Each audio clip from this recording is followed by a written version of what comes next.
Mice for the first time on the show. So that's kind of cool. I'm joined tonight by Mr. Aaron Neuwirth, Mr. Jim Dietz, and Mr. Russell. Mr. Russell, there you go. There's our first speaker of the night. How's everybody doing? I'm doing well. Now we can all find out why we have faces for radio. There's This podcast, by the way, brought to you by Terminus Barbecue. Terminus Barbecue. Too much pork for just one fork. Come on down to Terminus and enjoy our tasty barbecue special. See, now you ripped off copyrighted commercial from some barbecue place. That's going to get us a takedown notice. You are so paranoid about that. I think we're okay. There's an incredible barbecue place out there. That's on iTunes. I think we're good. Now, Aaron, I hear you've been feeling a bit under the weather recently? Yeah, I've run into a lot of kind of skin issues. It's been very sunny out here, and let's just say I should be using more SPF than I think I should be. But things will work out.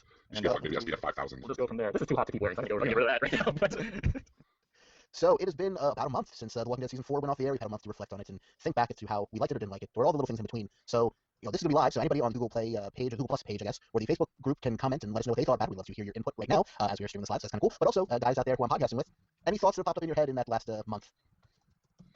Apparently not. So, well, no, I'm almost done with the whole rewatch of that portion of the season. I'm down to the last few episodes, and it seems slower on the second watch than it did on the first.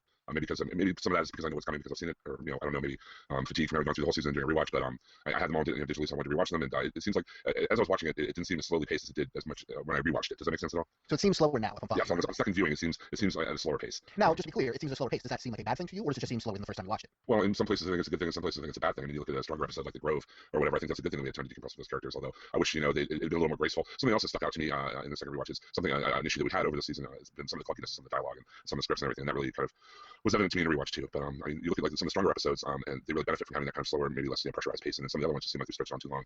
The Daryl and Beth episode is one I'm thinking of in particular. To seem like it went on a little long. I think it would have been better served as a thread in one of the other multi-group storylines rather than taking up pretty much a whole episode of its own. So I mean that's what I've come across anyway during my rewatch. Cool. How far along did you say you were again, Jim? I know you said I think I'm on episode 7 of the last 8. Oh, okay, so I'm almost done. Yeah. Okay.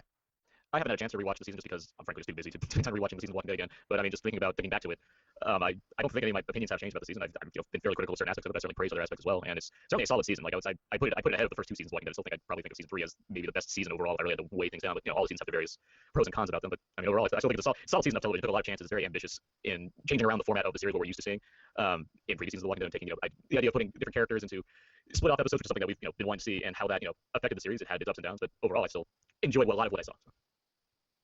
Cool. And Russ, are you still with us? We know Russ's connection problems might not let him be on constantly tonight, but I still see his logo, so you never know. I'm going to take this on to say he's not here at this very moment. Well, speaking of something Aaron said real quick, if I could, the Daredevil season, or the Daredevil reign, showrunners kind of seen as almost glacially slow by a lot of fans of the show. And after that, it seemed like they were jamming a lot of things in every episode. Now that Gimple is taking over, it seems like there's more of a balance. It doesn't seem as either as drawn out and protracted or as all compressed and jammed in. So it's kind of somewhere in between. And sometimes that's a good thing, sometimes it's a bad thing, I guess. I certainly agree, because it's in a weird position where the show has to basically do damage control for what it's kind of lacked in previous seasons, or what it's done not as effective as it could, which is essentially mostly the characters that have been involved in the series and how much we care about them, or how well they've been represented as actual people, not just an idea for a sketch of a person. So this season has been focused on let's fill in those gaps, and that it's a kind of bumpy road you have to go on in order to prepare what's hopefully going to be a great season 5. So it's not without its flaws, which I've been happy to point out, but at the same time, it's still trying to do something, which is that's certainly something to credit to the series. I mean, plus they're bouncing back from the whole Woodbury storyline. They're trying to set this whole new terminus thing. I mean, I think it was if they just kept on with the pressure of the storyline like it was in the first part of the season, I think it would have been a bit much. I think it would have been too much. Too much of a good thing, I guess. Too much action. So I was just thinking, for anybody who is watching this on YouTube or Google Plus later on, who may have just happened across it, first off, welcome. This is the Walking Dead television podcast, Walking Dead TV podcast. You can find us at walkingdeadtv.com or hhwlod.com, which is the name of our podcast network. We've got tons of great shows about many things, not just The Walking Dead, but various movies, comic books, television shows. If there's something nerdy that you're into, there's a good chance we have a podcast or 3 about it. So head over to walkingdeadtv.com or hhwlod.com. They'll take you to the same exact place, and you can check out all that stuff there. And like we said right at the beginning, this is our first time trying this live streaming thing, so we're not exactly sure how it's going to work, but we want to do it and give our fans and listeners and now viewers a chance to comment live as we do it. So normally it's a little bit more produced than what you're seeing right here, just because we can really go in and post and edit it down to the smallest detail. But this is kind of a fun adventure as well. I have a question. Yeah, go Oh, Russ is back. Hey, Russ. Yeah, no, I've been back for a little bit. So yes, I'm not the disembodied voice. Just my internet is not. I don't have quite the bandwidth these gents do. So rather than see me stutter and pixelate badly, I'll just be the disembodied voice of the podcast. But he has that. He's hoping to upgrade to a streaming cup sometime next year. He's our artist. Yes. Think of him as an artist. Yes. Very good. I'll take that. So this question is from Richard Sheldon, and he says, I felt like they took 8 episodes to move pieces from mid-season Fallout around when they should have taken 4 and got us to Terminus sooner. That's the general opinion on that.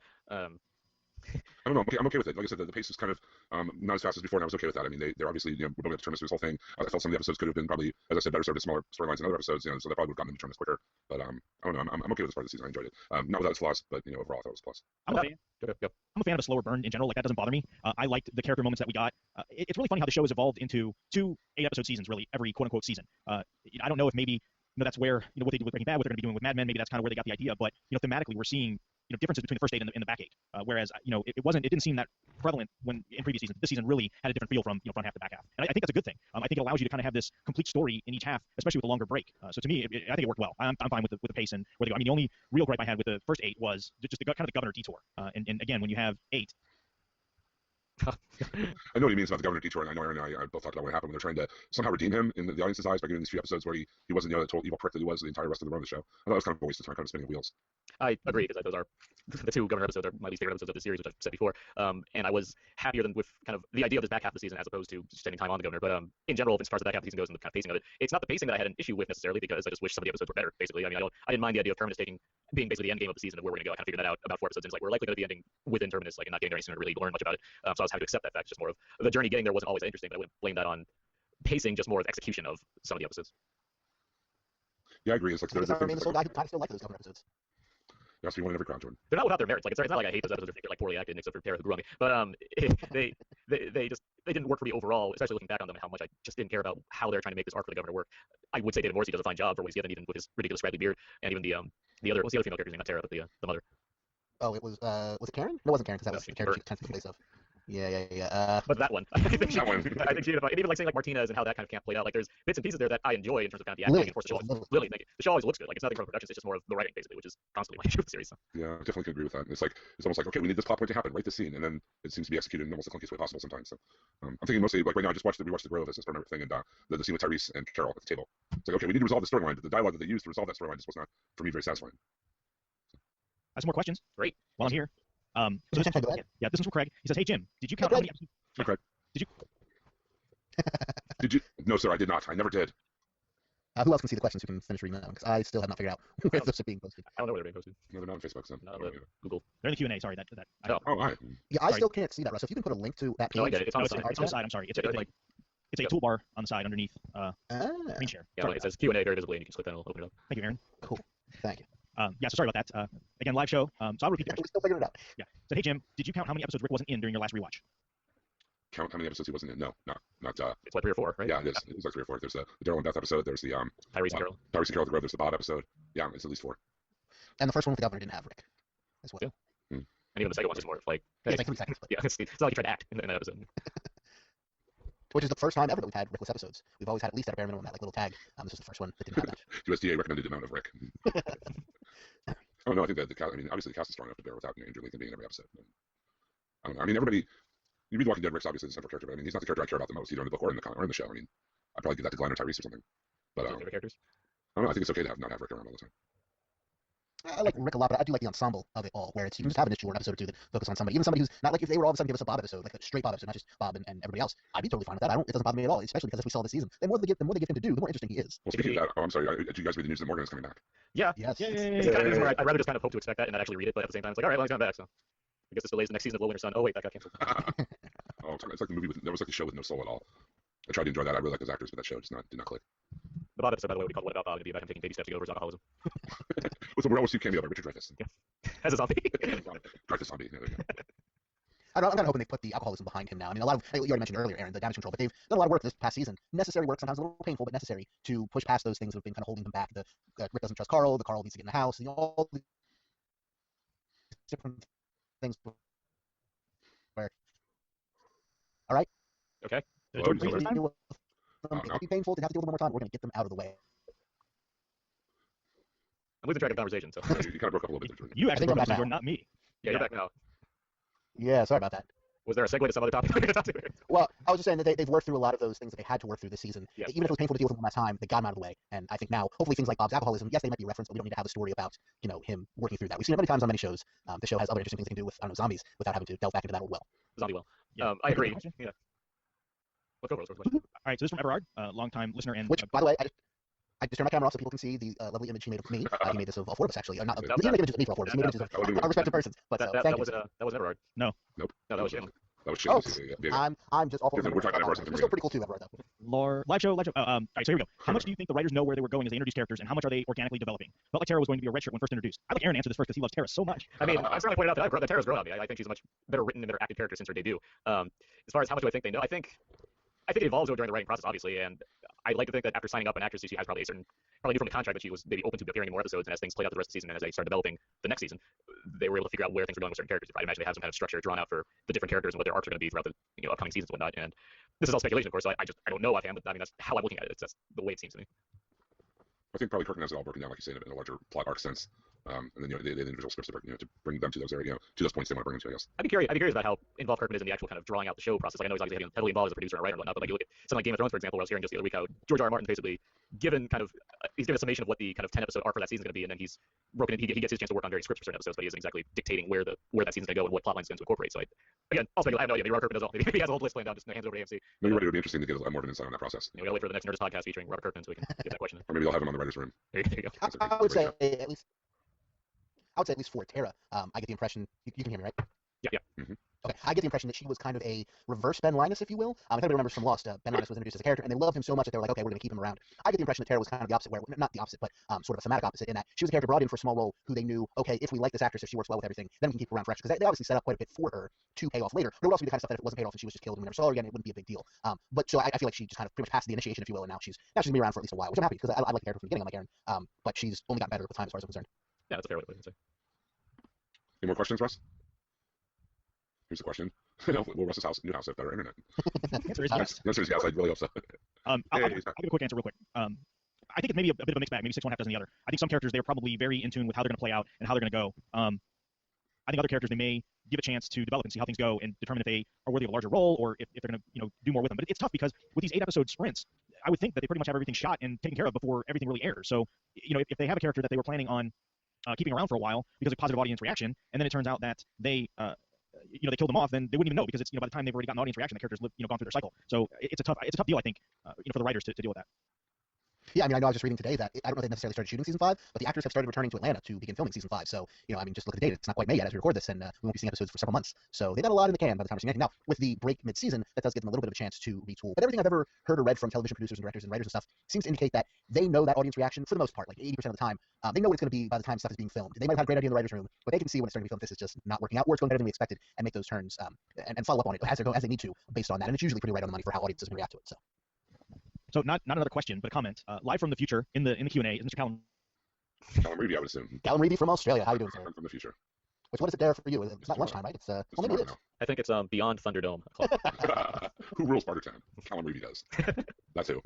I don't. Do you have the Q&A section open that he was referring to, you guys? Or? I do. It says not a question, but hello. He just wants to say hello. Yeah, just want to say hello. That was it. That's awesome. He's such an awesome guy. Live from the future. He's one of our super fans for sure. So our longtime friend and Handycast podcaster Lucas Dean said not caught up, don't care, need a dude fix. So apparently he just wants to listen to us yammer, and he's just kind of hanging out. So hey Luke, what's up? If you enjoy podcast insanity, definitely check out the Handycast because it definitely qualifies. Those are Luke and his brother Tyler are just both awesome guys. So Actually, does have a question. Yeah, later on down the timeline, I can see that as well. Yeah, okay. Look, the only reason I didn't read that one is because it's potentially Luke does. Yeah, Luke's on the one. Yeah, Luke's question. Yeah. Okay, here, let me select that one. Okay, general question, not caught up question. I'll give you 3 slots to recast with anyone you want. You can rewrite the show, just recast. Go.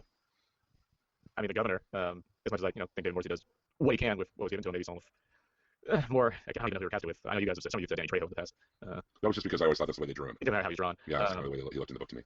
I don't know who to replace him with though. Especially that depiction of the governor. Clancy Brown. Clancy Brown. There. I'm sorry, he's my favorite character. I wouldn't hate that. I do like Clancy Brown. Clancy Brown. Yeah. There's been Tom Savini's been thrown out there. Yeah. I like Tom Savini, but despite the fact that he has acted in things, I don't think of him as an actor. Yeah, no offense to him. He can play Martinez. He can play second in command. I can do that easily. Yeah. So I got 2 down. There we go. That's the thing back at the show, because I saw the question before we started answering it. There aren't really many roles where I go, oh, if it was just somebody else playing that role, it would have been better. Usually it comes down to the writing. I think the actors, good, bad, or in the middle, have done what they can with the writing. There's nobody that I really think of, oh, I just wish it had been X instead of that. Everybody's got something interesting. I'm trying to think of, like, instead of Sarah Wayne Callies, maybe somebody different for Laurie, but I can't really think of who would fit. Like no actress. Moon Bloodgood. Yeah. Julie Bowen. Yeah. Maybe would have cared more. I don't know. It's funny you say Moon Bloodgood because she's on Falling Skies, another show that's in a similar place. Dead, like, yeah. I agree. I mean, overall, I think the cast has been pretty strong. I mean, I can't think anybody I would have swapped out. Maybe you can replace Carl with Martin Short in the film Clifford. Or you can replace him with Robin Williams in the film Jack. No, that's not. Some jokes go too far, Jim. Well, if you're pulling out obscure adult playing man-child movies, I can play that game too. Yeah, I don't know. I think the cast is pretty strong overall. I mean, most of the problems I have with the show are either writing or pacing. Usually, I mean, cinematography and direction is usually really good. I'm racking my brain trying to think of what to swap out. Who could Axel have been played by instead of kind of? But I love Axel. I love Axel. He was good, but I mean, if you want to represent him more as the comic, who would you recast there? Because he was more burly and Santa Claus-y in the comic book.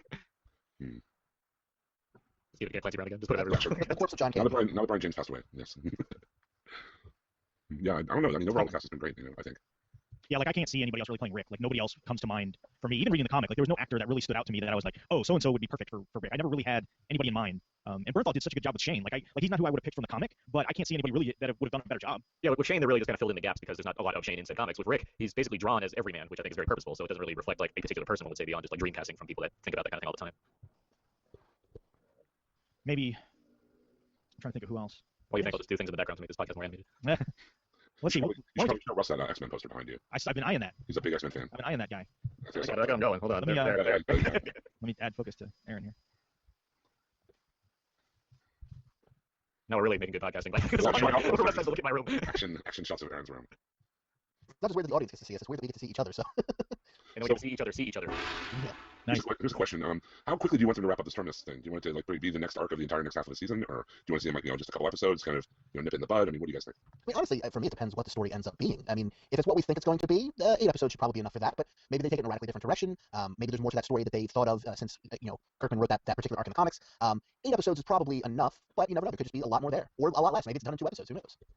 With the addition of one of the guys, the main Gareth, I think Gareth, thank you, Gareth. Kids, don't do drugs. This is a lollipop, okay? I just want to show everybody. Okay? It's not anything untoward or strange. It's just my wife got some really awesome pomegranate lollipops. With the news of Gareth being added to the cast, but whether it's main cast slot or just like in recurring characters, whatever, I would like to think that there is plans to keep Terminus as a major factor for at least some amount of time. I wouldn't say, again, speculation. I wouldn't say it's going to amount to less than 2 episodes. But I wouldn't say it's going to take up the entire season either. So I mean, yeah, good. But then again, I don't know. It could be like the mid-season finale when they break out of Terminus. So who knows what's going to happen?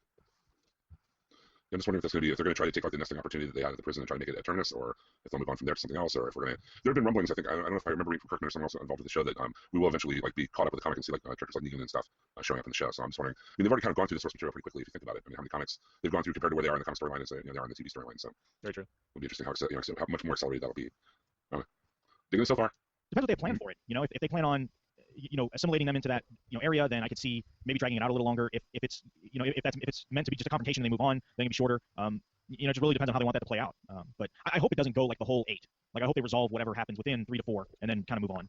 If I had my pick, I would at least hope they change things or change the dynamic of the involvement of Terminus. I guess I wouldn't necessarily say they need to break apart from Terminus completely within the first 8 episodes, but if there's a regime change, a power switch, or even them like on the run as Terminus chases after them, those are all ways to keep that idea interesting, I guess. It's just weird if you look at the contrast between Woodbury and Terminus. I mean, Woodbury, you have like a very small part of the populace that was trained to watch and guard the vaster part. And it seems like in Terminus, everybody's working toward this goal. It's much more organized. So it'll be interesting how. I mean, we're saying they screwed with the wrong people or whatever, but it'll be interesting to see how the retribution plays out for sure. Yeah. I got another question. I guess we can cycle through these. Craig got another question. Hey, Craig. Nice. He says, "What have you guys heard about the spin-off / companion series?" Surprisingly, not much. Yeah.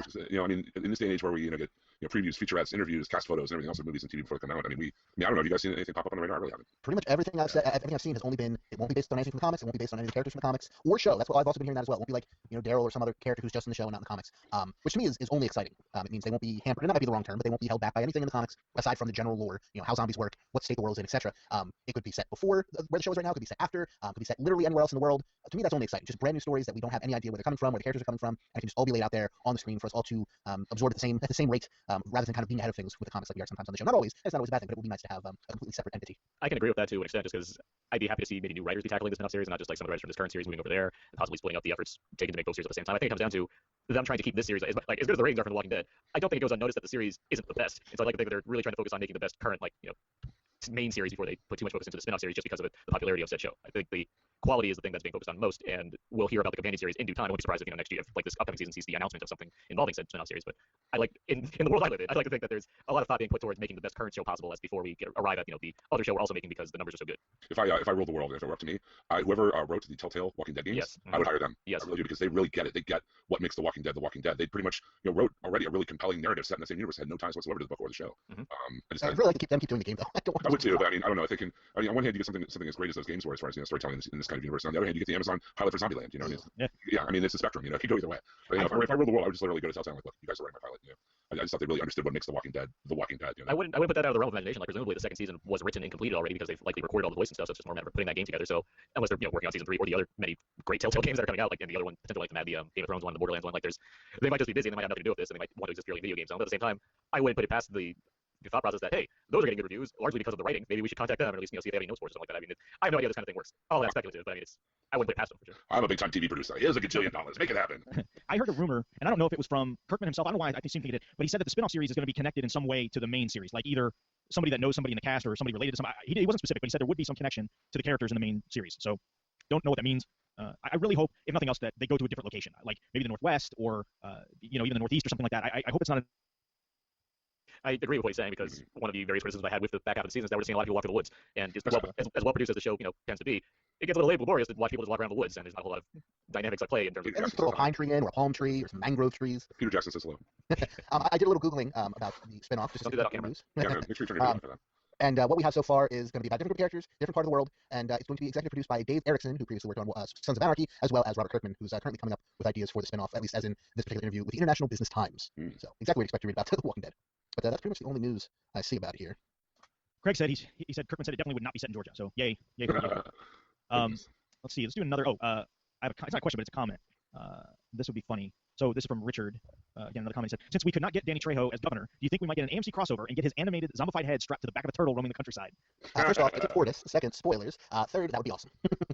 Nice. Let's just say yes. Wasn't there a fan theory going around? I think I saw it on 909 that Breaking Bad and The Walking Dead were the same universe. Yeah, there's been lots of little Easter eggs, like the blue meth in Merle Satchel in season 2, and other little things like that. But most of them is just fan speculation. Based on what I know, yeah, they're in the same universe, and they all used to be the toys of Andy's mom from Toy Story, which is currently being demolished by Thanos, who is also in leagues with Emperor Palpatine. I think that's They're getting pumped full of midichlorians. Yeah, exactly.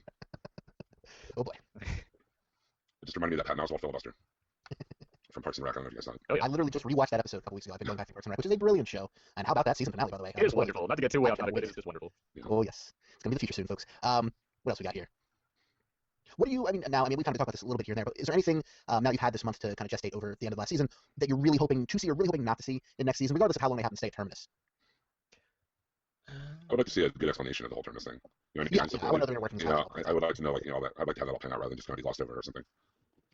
I really don't want to see longer than, let's say, an episode and a half of them still remaining stuck in the train car. At least not all of them. Like, let's say maybe half of them are there, and the other half is being let out on some type of probation with the threat that will kill your friends if you don't work with us or something. But I just don't want to see a long period of time on them in that stupid train car. It's really cool for a cliffhanger. It's not really good for ongoing television as far as I'm concerned. Having seen absolutely nothing of what they might do with it. I don't really want to see any torture. I feel like that could be a thing that comes up. I don't really feel like seeing much more torture on the show. Or children being killed. I could probably do without that for a while. That's just me, though. Unless they're asking for it. In which case, by all means.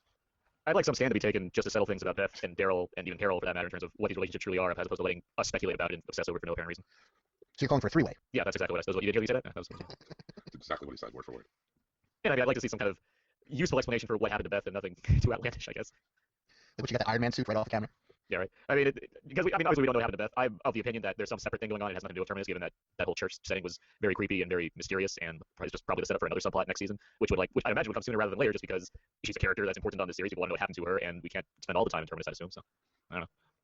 Who are we gonna have to sing the song at the end of the episode if Beth isn't there? I mean, Ray Parker Jr. That's my answer. Who you gonna call? not really. Hopefully not Ghostbusters when zombies is your problem. That would seem like crossing streams or crossing the wires, whichever one you want to go with. Streams. So the new season starts in October? Is that right? Presumably, yeah. I mean, as far as Usually it has every other year. Mhm. So I don't see any reason why they change it now, unless, and this is another question that we can answer not from the chat, but from just in general. I've heard rumors that the two series, the main Walking Dead and spinoff, are going to air in tandem. I personally think I would prefer spacing them out and not necessarily doing the spinoff in the break, but 8 episodes of The Walking Dead, break, 8 episodes of The Walking Dead, and then 8 episodes of the spinoff, break, 8 episodes of the spinoff, break, and then into the new season. I think would be my preferred version of how to air them. I agree with you that I wouldn't want to see them back to back. That feels like just too much of the same thing, too much of a dour kind of experience, all within like one weird 2-hour pack. Especially because Game of Arms is so compelling, so I need to see more of that. But I mean, I guess it would make more sense to space it, have it kind of as either like opposing like alternate time shifts in terms of like one happens in October or whatever, and then the other happens like in the summer or something like that, or just be on another night of the week, like on AMC Wednesdays or something like that. I don't know. Yeah, I think AMC would probably behoove them to run like let's call it Earth 1 and Earth 2. The Earth 1 Walking Dead, and then as that ends, then bust out the Earth 2, rather than having them run concurrently. Especially given that AMC seems to want to delve more into having more television programming as opposed to movies on more nights of the week than just Sundays. Like they're trying to recording like Kevin Smith and him for like that his Hollywood Outlaw podcast. They're trying to make that into a series. I mean, it seems like they want to get more, given that the ratings for Walking Dead are so high, let alone the popularity of their network in general because of the quality of a lot of their series, and they're break into reality television. It seems like they want to do more than just have like a Sunday night block from 8 to 10 or Comic Book Man at midnight or whatever. So. I mean, they need to branch out. I mean, Breaking Bad is over. Mad Men is about to end. Yeah, I got one more year of Mad Men. And the shows that Turn, and obviously the Only James show that I mentioned, Winter Sun, and they're like series that are on, but they're not necessarily getting kind of like this is the next step in television buzz in the same way that Mad Men and Breaking Bad have. I know my dad's liking Turn. I haven't watched it yet. I'm excited for *Halt and Catch Fire*. That looks interesting. Yes. The whole time period, everything I about agree. it. Yeah. It's just again, I don't know if I'm expecting that to be like the next great thing in the same way that some of these other AMC shows that are broken out in recent years have. Oh, true. I mean, it's hard to predict that stuff. But I'm hoping. Yeah. So this isn't so much a comment. Well, I guess it is a question from Richard Sheldon, Chuck Toad. He says, "Are there still AA meetings in the zombie apocalypse?" He posted that we were talking about Bob Stuckey. I'm going to guess no. Yeah, I mean, if things didn't go to hell in the prison, I mean, they could have had more time to set up some, other extracurricular activities for the groups that participated, such as like drinking time and AA and other things. Movie night. Yeah, movie night. Brain's anonymous now. Oh my God, could you imagine movie night? Sitting around in a circle. Would you imagine- coffee? Would you just call it Movie alcohol? night? Yeah, right. Yeah. The anonymous is pretty much out of these. Like, that part of it is kind of moved. Movie Yeah, nights there's in the prison would be great. They'd just be standing and like acting out movies that they remember. I'd watch Glenn and Maggie like reenact movies. That'd be great. What if zombies won't be alcoholics? I think that would fit. There's probably, unfortunately, a lot more of those in the Apocalypse than there are now. Yeah. Richard also had a comment that says All Out War arc just wrapped in a comic. That would make a great half season. I'm a little bit behind on Walking Dead actually, which is unusual because I usually stay pretty current. So I haven't actually read All Out War yet. So I've read hopefully about half of it. I only read the hardcovers, and that hardcover is not coming out yet, so I have nowhere near it. I will say, I think you get way more than just half the season. I mean, maybe half the season out of just the All Out War arc, but there's, I'd say, minimum 2 seasons of prep before you can get to that. Because there's a lot of stuff that has to be set up and built before you can even get to that. With not just with Negan, but with Jesus and Ezekiel and the Tiger and all those towns. Believe me, I'm not spoiling anything. There's a lot of crazy stuff that happens eventually in The Walking Dead. But there's a lot before you even get to that. Maybe half season just for that arc. I don't disagree because I haven't finished it, but there's a lot of stuff there. I also think that we've seen similar things play out on the series so far, and it'd be a little too soon to kind of get into certain aspects of where that storyline heads. I guess is a good way to put it. I see what you mean. I'm trying to not spoil anything. But I think there's a way they can do it differently enough with the whole, I guess the word for it is protection angle. Fair. That could be different enough that it wouldn't feel too much like a retread. But it's hard to say. Yeah. Richard also says that the show comes back October 13th. I do believe I actually did see that, so that sounds correct. Yeah, maybe October makes sense. Richard also says he'd like to see the spin-off series take place in England. Zombies with crooked teeth roam the British Isles. Yeah, I'm tired of seeing those straight teeth zombies all the time. That's one man. That's the thing. My only request for a British Walking Dead show is all the British characters have to be played by Americans. That's my stipulation. That'd be Like, you know, what do you call that when a student comes from like international trade student? That's not what it's called, but foreign exchange student. foreign exchange student. Yeah, foreign exchange student. Just I was visiting still again. I would certainly expect all the zombies in England to have red on them.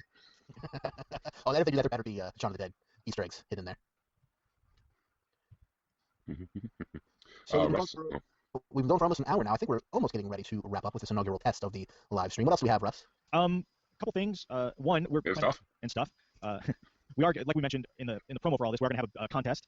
So for all those that have participated either in the chat or on the Google Plus page or if you're getting comments on the Facebook page, we'll be selecting a winner at random to get a signed copy of the paperback of the most recent Follow the Governor novel. And we will have Mr. Johnny M. Send that out to you.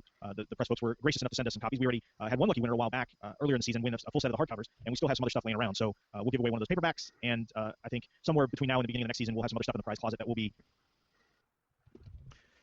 Yeah, he's gone. All right. I was trying to grab this beam of light on the side of my screen to go like a lightsaber. And that's Discount Comic Book Service, DCService.com. Hopefully I didn't cut out during the sponsorship. That would be awful. You cut back in just in time for us to hear DCBService.com. Yeah. Check out. Just in time. Aside from the contest, which congratulations to whoever wins, we should also say, like we mentioned a couple times, the test force is the first time we've done this. Let us know, preferably if you're a long-time listener of the show, but even if this is the first time you haven't across it, did you like this? Did you not like it? Is there something you would prefer? Would you prefer a different format for this kind of thing? Etc. Basically, we're doing this because we think you guys would like it. But if you prefer the audio stuff only, or if you prefer this but with slight tweaks, let us know. We do this for you. So if there's something, if you could just do this, if they would only do this on the show, it would make it so much better. Let us know what that thing is. Jim is too attractive. Tone down his attractiveness. Yeah, right. Well, I'm sure that's the problem. I'm sure that's it. So it's a suave young man in LA. With his hit X-Men posters. And... That's right. Sorry, by the way- Aaron turned his camera off because it makes me feel too bad about myself. So. Yeah. By the way, your X-Men poster, I have the exact same T-shirt on right now. I swear to you. Nice. That Nice. is one of my favorite covers of all time. That's the cover to X-Men Classic #1, the old Art Adams cover. I guess while I'm briefly back, hopefully I won't cut out real quick. Go to DCBService.com, check out their stuff. Because it's great deals. Save tons of money on comics. Yes, not only comics too, all kinds of pop culture stuff, toys, Exactly. all kinds of good stuff. So check them out, DCBService.com. Thanks for the assist, Jimbo. Hey, I Are got we you. ready to wrap it up for this inaugural live test of Walking Dead TV podcast? I think so. I just want to thank everybody for participating. We didn't give a whole lot of advance notice. I realize, too, it's a weekday evening. But I'm happy for all the participation we got. Hopefully folks will check it out and enjoy it. And we'll try and do more of these as time goes by. Hopefully with me cutting out less and maybe appearing live and in the flesh, which would be fun. That would be Also surprising for anyone who only thought they were going to see a video. If you show up live in the flesh at their place of residence, that would be awesome, but weird. I will say before we could show up here, Russ, just bring beer. I No just saw You got Richard's comment. If anytime we see that useful chair face of yours, Jordan, it is a win. Thank you, and you might want to lay off whatever you've been smoking, Rich. But thank you. It's all the same. Lonely man. You know I love you, Rich. So that's it for episode 117 of the Walking Dead TV podcast. I've got my notes right here, everybody.